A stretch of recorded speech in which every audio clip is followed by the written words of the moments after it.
Hello and welcome back to the Virtual Classroom AP Euro Edition. I'm your host, Dr. Olmsted. And today's topic is part C of our lecture on the Renaissance, focusing on point number 4 on your screen, the artistic Renaissance. And so, as always, take a moment, hit pause, jot down the lecture outline, and pay attention to the rest of those key terms. Let's get started. And so what we see here during what we call the artistic Renaissance. The early leader of this was the city of Florence. Florence emerges as the leader in art in the early 1400s, and it happens because of massive patronage. Now, patronage means that someone is commissioning these pieces of art. Someone is paying to beautify their homes, beautify their cities. They're paying for the art and architecture. And of course, in Florence, the big family was the Medici family. And again, if you go to Florence, you will go to the Medici Museum. It's still in existence. Some of the greatest works of art, and no air conditioner, because the fear is air conditioning will hurt the pieces of art that have stood for hundreds of years, and so no air conditioning. Good luck in the summer. Now, so in essence, the wealth of Florence, due to trade, due to revived economy during the early Renaissance, is going to mirror the superb artistic output of the Renaissance. And of course, a good example of this is Donatello's David, which I'll show you in a few minutes, which will stand in the Medici courtyard during the wedding of Lorenzo de' Medici. And if you remember correctly, he's the son of Cosimo. And Lorenzo the Great, the Magnificent, he will be the one who will be one of the most massive patrons of art in the world.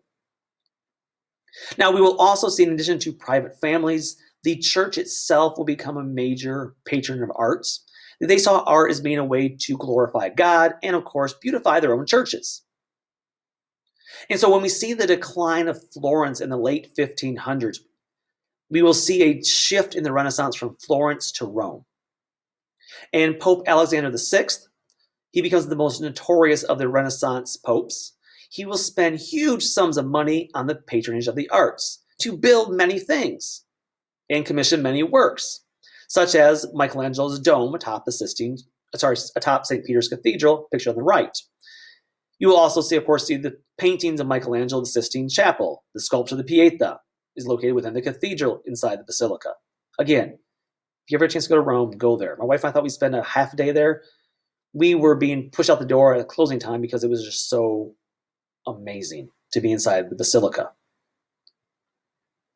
And so you start seeing not only art that we think about, artistic representation, paintings, but also architecture, whether it is the Duomo in Florence, which again is beautiful. In fact, you can walk up to the top of the Duomo still. It's kind of fun because it's like a spiral staircase that wraps all the way around it. And you have to walk like this the entire time because, the dome is curving in on you. So you have to kind of, especially for me who's 6 foot tall, I have to walk on an angle the entire time. Beautiful to overlook the city, though. It's gorgeous. Now, one of the things that defines this, though, again, so we're going to get some background here before we get to actually show some artwork. One of the things that defines this is a new way of doing art, right? So we talked about how in the Middle Ages, late Middle Ages, it was all about these, what's called bas reliefs on wood, right? They're trying to create a little bit of dimension by making it protrude from wood, but largely painting is still two-dimensional.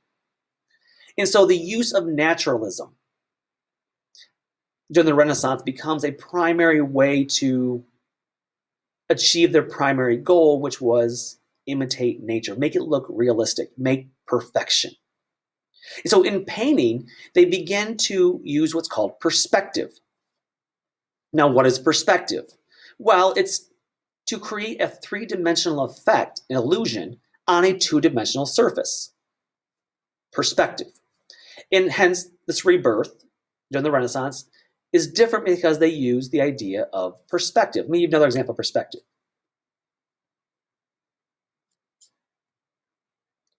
Notice this.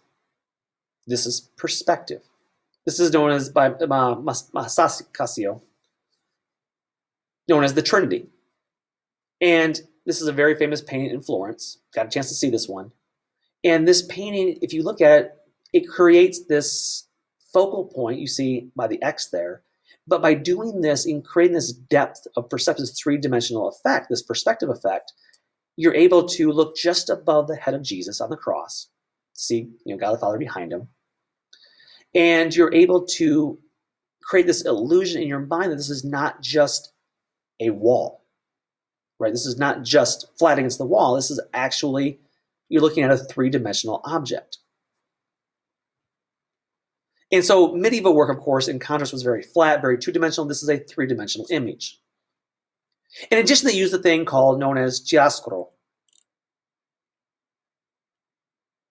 Chiaroscuro was the use of dark, let me go back to my picture real quick so you can see it, the use of dark and light colors as a way to create an illusion of depth. Again, by using darker colors in the back, brighter colors in the front, you're able to create that illusion that there is, in fact, depth. So perspective and this chiaroscuro. Now, in addition, we start seeing a little more human face ideas, and we also develop what's known as the sfumato. The sfumato is S-F-U-M-A-T-O. It's developed by Leonardo da Vinci. It's a technique that you're blurring or softening the sharp outlines. And again, this is meant to create a more realistic, imitate nature idea. Now, in addition, with sculptures, let me give you a couple of examples here. So classicism, again, part of these ideas that we are going to, so let me show you. On the right there, you see the classical pose. You shift the weight to one leg. Often you see, well, there's a lot of religious, images. We start seeing a lot more secularism. We start seeing freestanding figures rather than collective units. And of course, they believe in symmetry and balance. Now, there we go. Now, one of the big things here also, and you see the facial idea here, is the use of these geometric shapes, this geometrical arrangement of figures. Why? Because they're striving for perfection, right? We're striving for, again, to imitate nature in its fullest. And so you get things like this. The figure itself is architecture. The individual is glorified. And of course, this is Madonna with child. Madonna means Mary, by the way. But look at the geometric shapes. Again, this is about perfection. And of course, Da Vinci was all about perfection.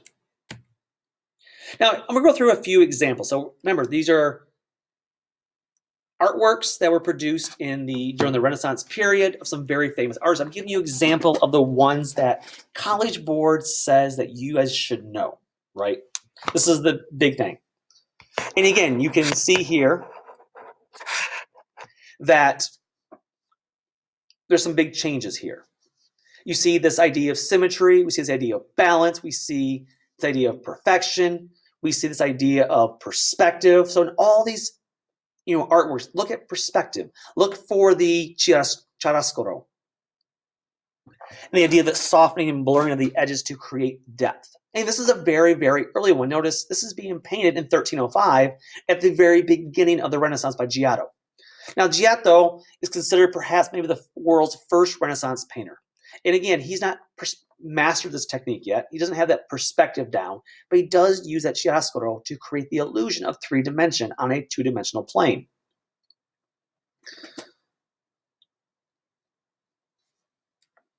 Next, the Florence, the dome of the Florence Cathedral, Il Duomo. Again, this was won by a contest of Filippo Brunelleschi. He will create a 100-foot dome in the center of Florence that stands way above anything else in the city. It's a symbol of the power, piety, and ingenuity of Florentine power. Again, being financed by the Medici family. Now, this becomes his masterpiece. And he actually becomes the father of perspective through his architecture and through his artwork. But again, Brunelleschi's famous work is Il Duomo. At the same time, though, we have these bronze doors in Florence. Now, you can't see these outside anymore. They actually moved them inside behind glass to preserve them. There is a fake replica of them you can see outside that stands just across the narrow street between the Il Duomo, the cathedral and these doors. Now, the funny part was Brunelleschi wanted to create these doors. He was wanted to be the one commissioned and paid to make these doors. Unfortunately, he lost out to a competitor, Lorenzo Ghiberti. Ghiberti is the one who will produce these ornate doors, and you can't see it. I can't get a good enough image of these, but each panel is a separate biblical scene. And the detail of these bronze doors is immaculate. Now, the only downside is through modern pollution, these doors began to tarnish, so they had to move them indoor and restore them, and now there are fake doors outside that don't quite have the impact. But again, these are directly across the street. And when I say street, these are one-way small car, like picture a smart car. That's how wide these streets are. So these are tiny. So again, you have Ghiberti. Donatello's David. Now, this is important for a number of reasons. So this is, Donatello. This is incredibly important because his bronze statue of David is very, first of all, unique. Now, this is not the idea of Greek and Roman art. I get that. But he has a couple things that are important. One, it's the first bronze statue of David since, antiquity. But more important, he's the first Renaissance artist to utilize a nude figure in sculpture. The idea of creating perfection, the idea of preserving and portraying nature at its finest. And in addition, you start seeing other things also, like this is not your manly man David here. Now, there are some that I'm going to do a comparison, show you later, compared to Michelangelo's David. But Donatello's David portrays him in a very unique light. Now, this is the warrior David, the conqueror, the boy who at one point killed the giant Goliath, the one who was able to rip a lion and a bear, and kill both of them with his bare hands to save his sheep as a shepherd. This is the man who will become the greatest king in the history of Israel. Right? This is the great David. But if you look at this statue of him, yes, he's a conquering hero. He's got the sword. He's got the armor of Goliath down on his feet. Yeah, he's got that. Got the helmet. That's not a warrior's helmet. He's not dressed in full armor. In fact, he's not muscular at all. For lack of a better term, he's portrayed very feminine. Again, this is that Renaissance ideal of that you should be a man who's learned, right? You should be educated, study philosophy, study education, study art. And so he's a very feminized David, which is very unique, in addition to being the first nude sculpture in the Renaissance period. Next, we have Masaccio. I keep saying Masaccio. It's Masaccio. He is a painter he's the first Renaissance painter to portray real human nude figures and portray them in that three-dimensional style. So his most famous painting is known as the expulsion of Adam and Eve. So they're being expelled from the Garden of Eden after Eve eats the fruit and Adam does well. And again, it's almost a fresco. It shows the tremendous emotion of the moment. Again, it's that facial expression that's new to the Renaissance. Like it's the new painting techniques that allowed Renaissance artists to capture that emotion. Something that was lacking when it came to the Middle Ages. Again, seriously, go back and look at the Middle Ages. Babies have faces of like old men. Like they did not know how to paint faces. But in the Renaissance, they start trying to get that perfection idea and start portraying those real images and portraying people at their core. So yes, there are many nude pictures as well. One of the most famous is Botticelli. Now, Botticelli paints one of the most famous paintings known as The Birth of Venus. And this is a great example of humanism because the subject here is not religious. This is a Roman goddess, right? This is the birth of Venus. And thus, we start seeing that this is the Roman goddess of love, right? And you notice a few things here. One is, yes, it's a nude figure, the perfection. But you also notice that she's standing in the contrapposto position, where you lean more heavily on. Let me go back to Donatello real quick. Again, you see him leaning. You see her leaning. This is known as the contrapposto position of most architecture and paintings you start seeing with more weight on one leg than the other. This is all done by design to portray this, very humanistic aspect of this. And another one of the more famous ones is known as by the Primavera, spring.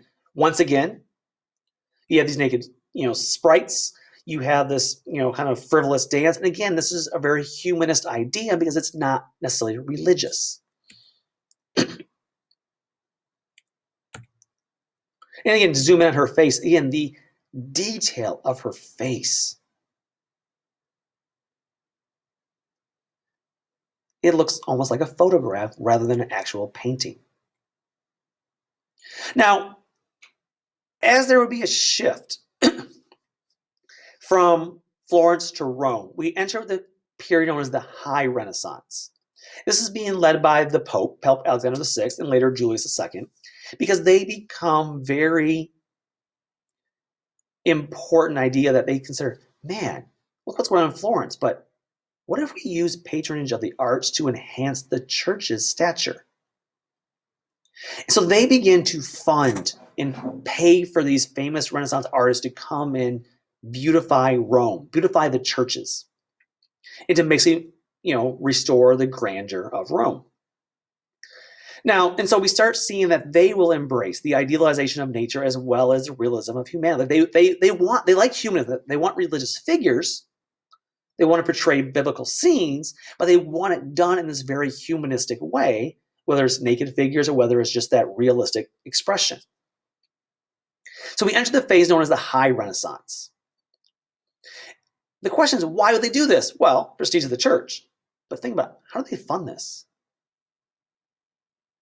Oh yeah, they must either A, tax, or start taking more money from the tithes and offerings, not to go to God's kingdom, but, well, in their minds they are. They're developing God's kingdom by building the grandeur of Rome. And, of course, the Vatican City. And so the characteristics of the High Renaissance period are classical balance, harmony, and restraint. And we see Bramante is the first one we're going to talk about here. He's an architect. And, of course, the San Pietro marks the beginning of what's known as the High Renaissance in 1502, when Pope Alexander VI appoints him to build a sanctuary that marks the alleged spot where St. Peter was crucified. And so he started building St. Peter's Cathedral. And he becomes the principal architect of the rebuilt St. Peter's Cathedral that we now know today. And again, if you ever have to go. It's beautiful. Now, so he was the principal architect of the rebuilding of the. Now he's going to die, and actually Michelangelo's going to take over and alter some of his plans to finish and complete St. Peter's Cathedral and ultimately St. Peter's Dome. So of course we have some very famous painters here, artists, Renaissance men. And of course, very famously, is Leonardo da Vinci, who becomes the quintessential Renaissance man. He's a painter, a sculptor, an architect, an engineer, a writer, a scientist, and he will produce some of the most beautiful masterpieces in the world, including, of course, the Mona Lisa. Notice, of course, he uses that technique of sfumato, the idea that he softens the edges and blurs the lines to create this more three-dimensional image. Other famous works by Da Vinci, the Virgin of the Rocks. So again, he paints both secular and religious images. Again, notice his use of geometry to create focal points, to create perspective, to create 3D images, and to create balance and perfection. Another one of his very famous artworks, The Last Supper. Again, notice the geometry. And so you have these polygons, right? Except for Jesus in the center. That way your focal point is in the center and the perspective goes right above Jesus' head. Therefore, you get that perspective, that three-dimensional idea. Where's the focus point? Perspective, right at Jesus. This is the focus point of the art. It's not just a two-dimensional piece. Oh, one more just for all you conspiracy theorists out there. You have John there leaning just to Jesus' right hand, which is where he supposedly was in the Last Supper. Is that John or is that Mary Magdalene? Because it looks awful feminine. There's still this idea of a Da Vinci Code, right? There's a whole movie about it. And there is some debate over, was he trying to be subversive here? Now, next one on the list is Raphael. Again, we have to go through all the, of course, Ninja Turtles, right? And so, Leonardo, Donatello, we were talking about them. Michelangelo, we'll come back to him in a few minutes. But we have Raphael Santi. Yes, he has a last name.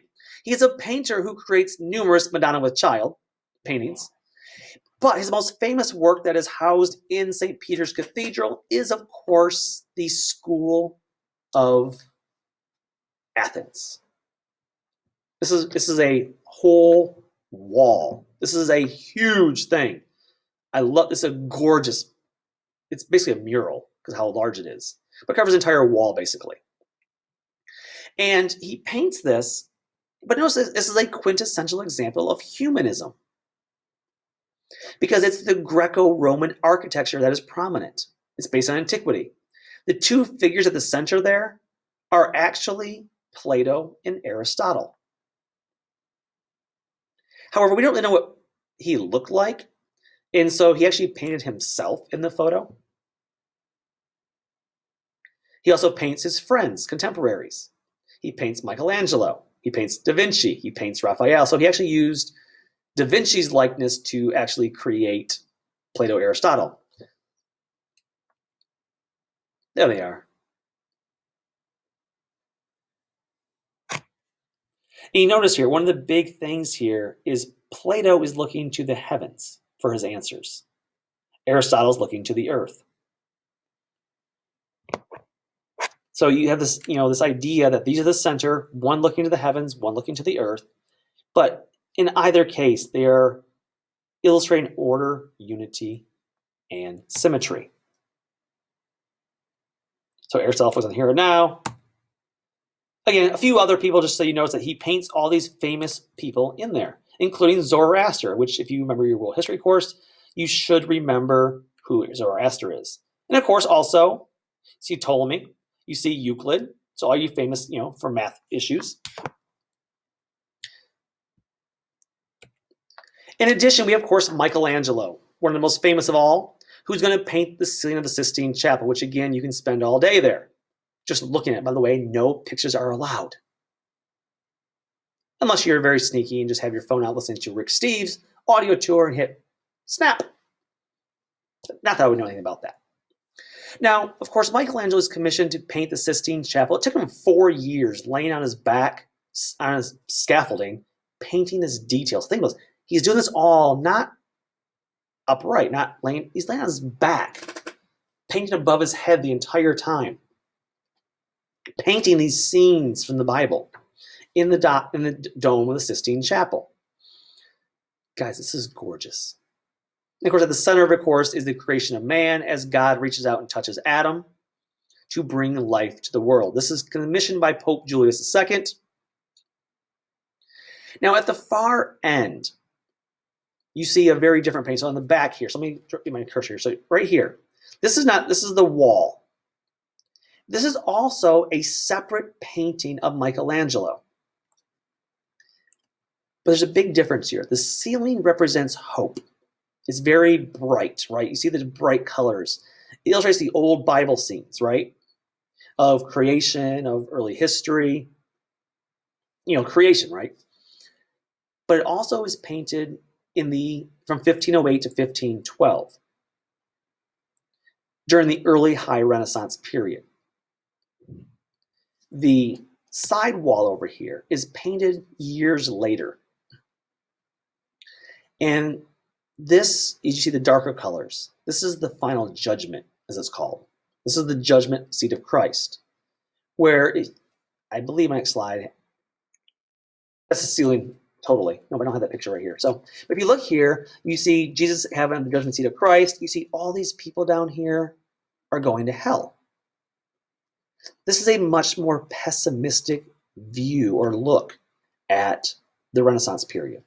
And it represents Michelangelo's own kind of change of mindset over the years.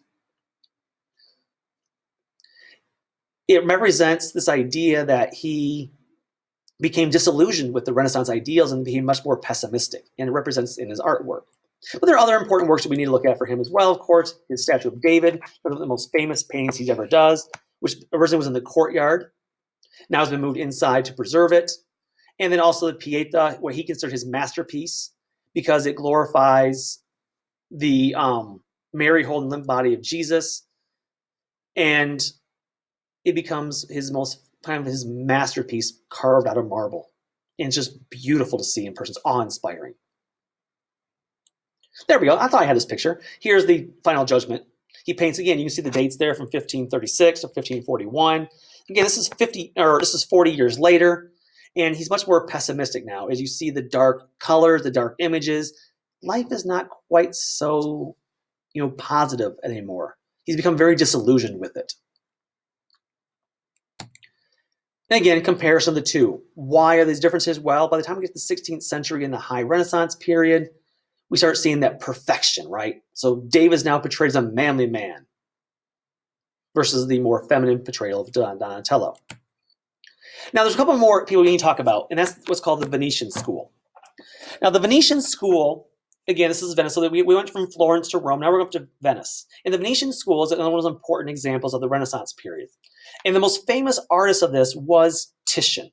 And again, you see the painting here is of Diana. And again, this is Greek and Roman goddesses, right? This is the idea. But use of vivid color, movement. They actually create the illusion of movement in a still picture. Again, static figures, subtle colors. This is the style of Florentine art. The other one, of course, is the Venus. Again, this is a picture that is extremely famous, but it is this idea that, again, a non-religious figure. Now, High Renaissance had taken art to perfection. David, right? The statue of David by Michelangelo. So there was little that could be done to improve it. And so a new group known as Mannerists began to rebel against this high idealism. And the most famous of this was El Greco, who was going to paint in Spain, known as the Burial of Count Orgaz. But the idea of Mannerism is that, okay, screw this, we can't keep up with this high Renaissance perfection. It doesn't exist, right, in the real world. And it also represents the idea that they become more disillusioned. And so during this period, we start seeing that the Mannerists begin to rebel and say, no, screw all that. We're going to reject a reaction against the ideas of balance, symmetry, simplicity, use of real color. No. Let's make art for art's sake. And so they began to use unnatural colors and shapes that were elongated or exaggerated as a way to rebel against the Renaissance art.